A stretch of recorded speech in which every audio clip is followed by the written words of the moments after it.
छात्र एकता जिंदाबाद जिंदाबाद जिंदाबाद छात्र शक्ति जिंदाबाद जिंदाबाद जिंदाबाद स्कूल बिल्डिंग सही करो सही करो सही करो स्कूल बिल्डिंग सही करो सही करो सही करो शिक्षा विभाग मुर्दाबाद हम अपना अधिकार मांगते नहीं किसी से भीख मांगते शिक्षा विभाग तेरी तानाशाह नहीं चलेगी नहीं चलेगी शिक्षा विभाग तेरी तानाशाह नहीं चलेगी नहीं चलेगी शिक्षा विभाग तेरी तानाशाह नहीं चलेगी नहीं चलेगी छात्र एकता जिंदाबाद जिंदाबाद जिंदाबाद छात्र एकता जिंदाबाद जिंदाबाद जिंदाबाद छात्र एकता जिंदाबाद जिंदाबाद जिंदाबाद छात्र एकता जिंदाबाद। नमस्कार, मैं जीटीवी न्यूज़ भारत से आपका हार्दिक स्वागत करता हूं। आज कलेक्ट्रेट में जिला श्योपुर के कुछ छात्रों ने और यहाँ के जनसेवकों ने धरना दिया। एक स्कूल जो कि ग्राम लूण में है, वहाँ पे बिल्डिंग ही नहीं है। आज आज़ादी को 76 साल हो चुके हैं, लेकिन वहाँ पे बच्चों के पढ़ने के लिए कोई व्यवस्था नहीं है। उस विषय में यहाँ के समाज सेवकों ने, महिलाओं ने और बच्चे भी आए यहाँ तक कि स्कूलों को शिक्षा मिले और स्कूल का निर्माण हो। आइए उनसे जानकारी लेते हैं कि वहाँ पे कितनी परेशानी छात्र छात्राओं को हो रही है। अभिषेक मीणा छात्र समिति का अध्यक्ष हूँ और हम छात्रों के पूरे जिले में छात्रों का कहीं भी मुद्दा हो हम पूरी जोर शोर से उठाते हैं। आज यहाँ पे कलेक्ट्रेट में आपने धरना दिया है, किस विषय में?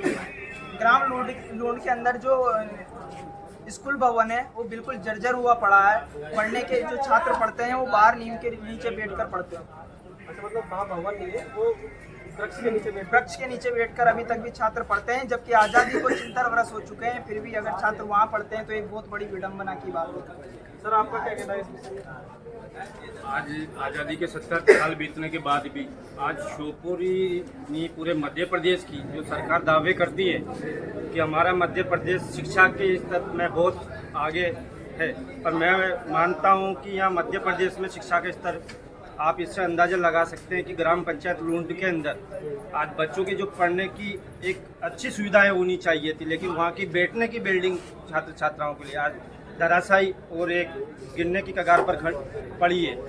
वहाँ पे न तो यहाँ के जिला प्रशासन का ध्यान, न यहाँ के जिला शिक्षा अधिकारियों का ध्यान, तो अपन मान सकते हैं कि यहाँ के शिक्षा के मामले में श्योपुर ही नहीं पूरा मध्य प्रदेश ही बहुत पीछे है और सरकार बड़े बड़े दावे करती है। तो क्या ये जितने भी श्योपुर में बड़े बड़े नेताएं हैं, अच्छी छवि रखते हैं, विधायक जी है, काफ़ी यहाँ पे सांसद भी आते हैं, तो क्या उनका इस ओर तक ध्यान नहीं दिया? अभी तक तो कोई ध्यान नहीं दिया। श्योपुर जिले में तो विकास पे कोई मतलब ही नहीं किसी भी जनप्रतिनिधि हो, चाहे भाजपा का हो, चाहे कांग्रेस का हो, चाहे बीएसपी का हो, चाहे तमाम किसी भी पार्टी का। तो जितनी भी बड़ी बड़ी रैलियाँ करते हैं इसमें तमाम वादे जनता से किए बस वो खोखले वादे करते हैं, फिर उसके बाद चुनाव निकला बनाना भी जानते हैं। मध्य प्रदेश में इस स्थिति में आप किस नेता की तरफ अग्रसर रहेंगे? मतलब अब ये तो समय बताएगा, जनता बताएगी कि हम क्या किधर रहेंगे। जो अच्छा काम करेगा। बता रहे हैं कि हाँ अभी शिक्षा के स्तर पे किस प्रकार की शिक्षा ही नहीं, लाइट, पानी, बिजली, शिक्षा तमाम चीजें हैं, पर अब वहाँ कोई फोकस ही नहीं है किसी जनप्रतिनिधि का। आज आप लोग भी मीडिया के माध्यम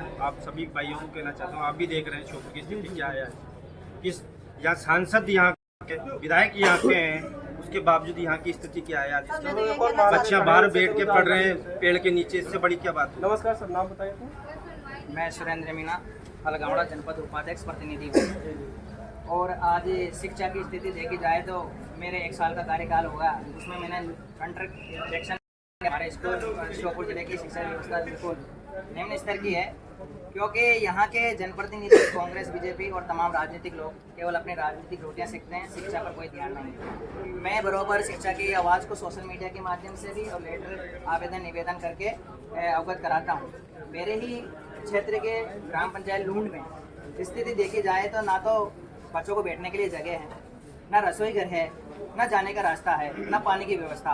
अब एक बार इस स्थिति में मूलभूत सुविधाओं से स्कूल वंचित है तो हम क्या स्थिति मानते हैं शिक्षा की? तो और कदम उठाए उसके विषय में अभी तक कोई उन्होंने एक्शन नहीं किया कि हाँ? मैंने पहले भी कलेक्टर साहब को अवगत कराया था और शिक्षा विभाग के मुख्य अधिकारी को भी अवगत करा दिया था।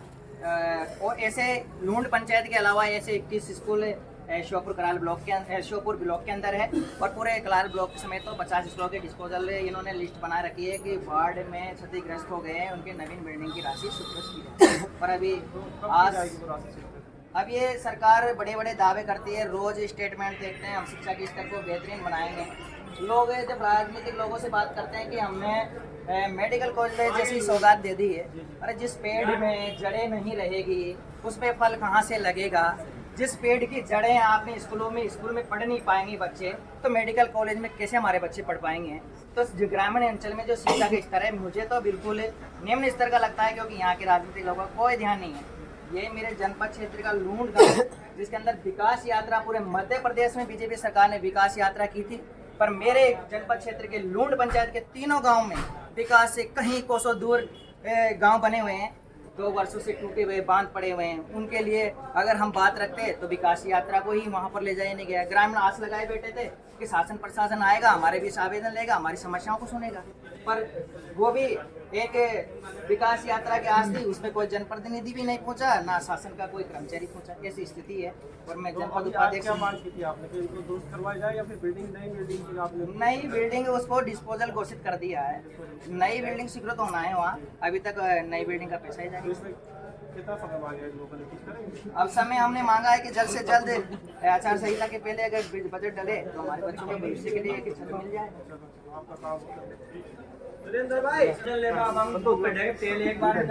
गांव के नागरिक के हो तो उसकी तो सबसे ज्यादा होगी। हाँ, हम लोड गांव से हैं। बिल्डिंग पूरी तरह से निरस्त है, दरार पड़ी हुई है, बैठने की जगह नहीं, पूरी तरह से पानी गिरता है। हमारा गांव के बच्चा बच्ची की कंडीशन देखते जब आंखों में आंसू गिरता है, उनकी पोजीशन देखकर।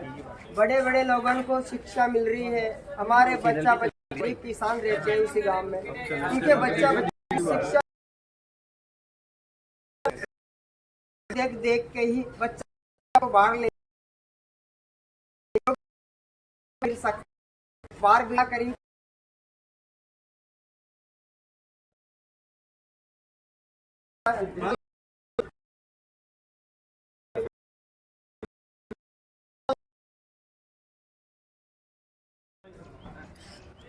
मैं ग्राम पंचायत दून से सरपंच धर्मराज मीणा। इस विषय में संबंध में यहाँ पे आज धरना दिया था। स्कूल की बिल्डिंग के लिए हम यहाँ आए हुए हैं। पहले भी हमने कई बार आवेदन भी दिए, साल भर पहले भी आवेदन दिया, लेकिन कोई कार्रवाई नहीं हुई। इस वजह से हम आज इकट्ठा होके और कलेक्टर साहब को अवगत कराने के लिए आए कि हमारी स्कूल की बिल्डिंग जल्द से जल्द स्वीकृत कराए। ना हमारे गाँव में पंचायती भवन है और ना स्कूल बिल्डिंग, हमें बैठने में दिक्कत आती है।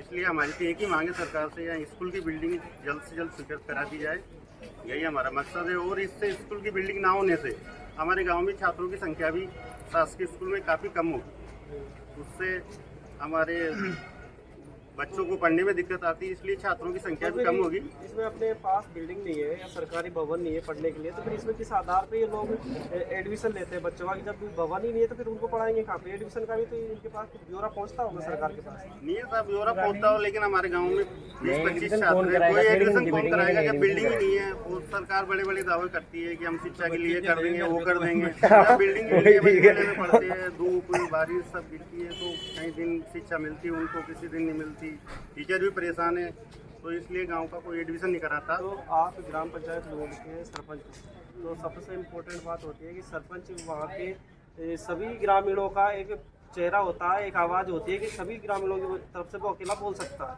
तो आपने कभी इस विषय में आवाज़ नहीं उठाई? सब आवाज़ उठाई ना, हमने 2-3 बार आवेदन भी दिए, जो शिक्षा अधिकारी को दिया साल भर पहले, लेकिन कोई कार्रवाई नहीं होती वहाँ पर। क्या बोला उन्होंने? कुछ जवाब तो दिया? बोला कि स्वीकृत है बिल्डिंग, जब भी शासन से राशि स्वीकृत हो जाएगी तो बना दी जाएगी आपकी। तो 1.5 साल हो गया, कहाँ तक इंतजार करेंगे? राशि भी आगे होगी, राशि भी गायब होगी। आवेदन वगैरह देने के बाद आवेदन सुनवाई बताओ। हाँ, यही कहना चाहता हूँ। मैं यही कहना चाहता हूँ कि हमने आवेदन के जरिए या अपने ठहराव प्रस्ताव या जिसके जरिए भी हमने 2-3 बार अवगत करा दिया और 1.5 साल का टाइम निकल गया, जिस वजह से आज हमें ये धरना प्रदर्शन करना पड़ा। और आगे चल के अगर हमें कोई, तो शिक्षक कितने आते हैं आपके गांव में? शिक्षक तो बराबर आते हैं, एक समय पे टीचर, आते एक मैम और एक वो टीचर है, तो बराबर वो तो डेली आते हैं साहब, 10 बजे आ जाते हैं और शाम तक अपना काम करके जैसे तैसे बैठ के। भवन ना होने के कारण तो छात्रों के साथ साथ उनको भी समस्या रहती है ना, समस्या रहती है, उनके पास भी बैठने उठने की जगह पर्याप्त जगह नहीं है। लेकिन वो तो अपना काम सही तरह से करते हैं। टीचर तो टाइम पे आते हैं, टाइम पे जाते हैं। धन्यवाद। पर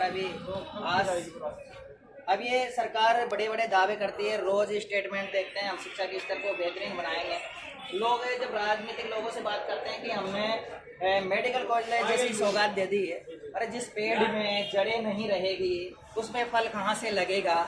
जिस पेड़ की जड़ें आपने स्कूल में पढ़ नहीं पाएंगे बच्चे, तो मेडिकल कॉलेज में कैसे हमारे बच्चे पढ़ पाएंगे? तो इस ग्रामीण अंचल में जो शिक्षा का स्तर है मुझे तो बिल्कुल निम्न स्तर का लगता है, क्योंकि यहाँ के राजनीतिक लोगों का कोई ध्यान नहीं है। ये मेरे जनपद क्षेत्र का लूण गाँव है, जिसके अंदर विकास यात्रा पूरे मध्य प्रदेश में बीजेपी सरकार ने विकास यात्रा की थी, पर मेरे जनपद क्षेत्र के लूण पंचायत के तीनों गाँव में विकास से कहीं कोसों दूर गाँव बने हुए हैं, 2 वर्षों से टूटे हुए बांध पड़े हुए हैं। उनके लिए अगर हम बात रखते हैं तो विकास यात्रा को ही वहां पर ले जाया नहीं गया। ग्रामीण आस लगाए बैठे थे कि शासन प्रशासन आएगा, हमारे बीच आवेदन लेगा, हमारी समस्याओं को सुनेगा, पर वो भी एक विकास यात्रा की आस थी।